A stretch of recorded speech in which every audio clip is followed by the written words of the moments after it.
I came from a rather middle-class family. My mother was a homemaker, a seamstress.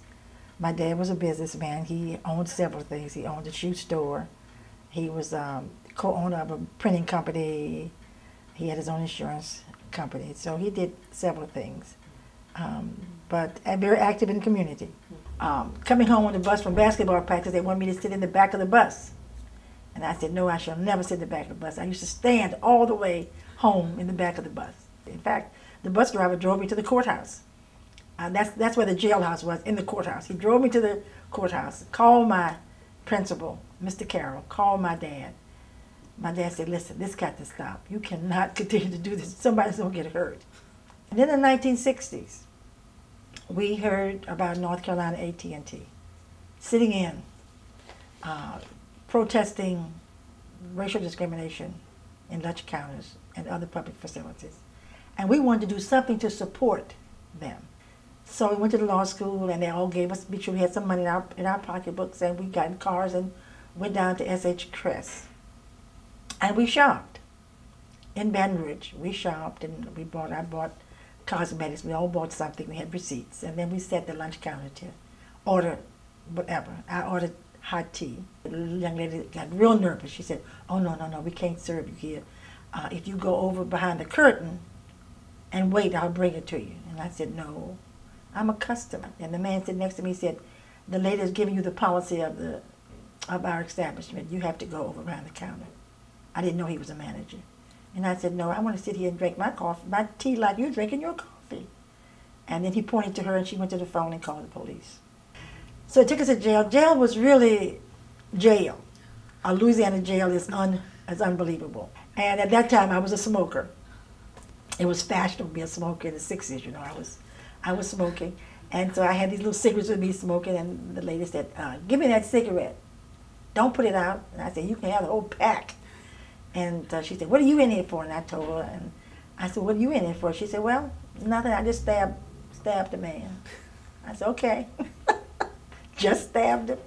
The other woman said, yo, but I shot him. I said, okay, I know to be good. So they were trying times. They were really trying times. But people were so fearful, and some of my friends who were innocent and with me, their mothers lost jobs, daddies got beat. My father got put in jail. You know, they bugged our house. We thought they were coming to do something with the telephone. They wired the house so they knew everything that was going on inside the house. So it was really a frightening period.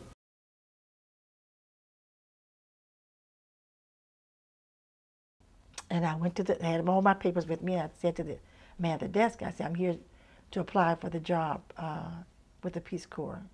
I have a degree in psychology. It's like 9:30, I guess, a.m. in the morning. He said, all the jobs are filled. I said, but they can't be filled. You just open at 9. And there's nobody here but me. How can they be filled? He said, well, they're all filled, and that's it. So you got to come back another time when there's another announcement. So I stood there and looked at him. I was so angry. And I called the White House. I said, I'm going to call the president.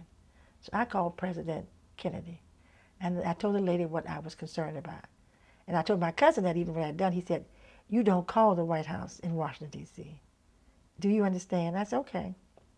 But I did, so it's done. So the next morning, I got this phone call. And the woman said, this was whoever she is. And I'm calling from Attorney General Robert Kennedy's office. The president is out of the country, but the issue has been referred to Robert Kennedy. And we would like to know, can you come in to talk with us? Well, I almost fainted. So I got down to the Attorney General's office, and I was just so scared. I'm telling you, I was shaking. And they came to me and said, come in to this conference room. And it's huge. I mean, I don't think I've ever seen a conference table that long. Beautiful wooden carpet with one folder sitting there. It was about that thick. And I kept looking at that folder. I said, I know that cannot be about me. I haven't done that much.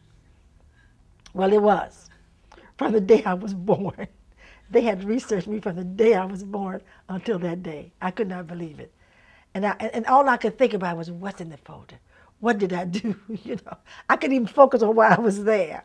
But anyway, it worked out. He calmed the guy. His assistant first came in and calmed me down. And he said he had called the Peace Corps, and those jobs were not filled. And I was fully qualified for that job. And for me to go back to the Peace Corps, and he gave me his card. And I met the Attorney General. He came in. He said, now here's a card. You go back to the Peace Corps. This assistant told me this. And you stand there with this card. And if he doesn't give you that job, you tell him that you want to use the phone to call me. Well, you know, I was a bad sister then. You know, I had so much ammunition, I didn't know what to do.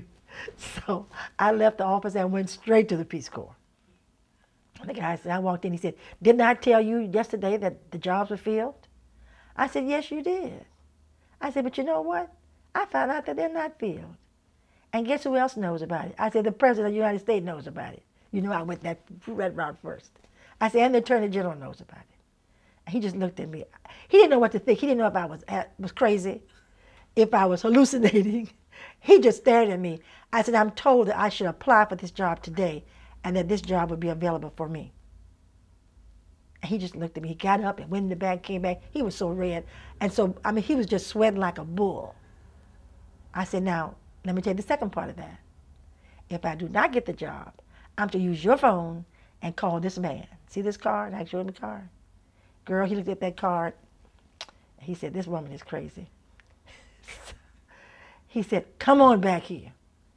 This is a temporary job. I want you to know it's temporary. It's not permanent. I said, that's okay. I stayed in the job as long as I wanted to stay in it. I'm married to a romantic. He's very romantic, very passionate. And one day I said, you know, he's always saying such sweet things. Maybe I need to do some poetry for people who just want to say things to each other. Because a lot of times we don't know what to say, how to say it, or how to make people feel good. And it's in its second printing now, so it's done quite well. And I know the Post wrote it up once, and they called me the Love Doctor. That was their new name, because I wrote it under the name of Dr. Jan. I thought I would use my historical name.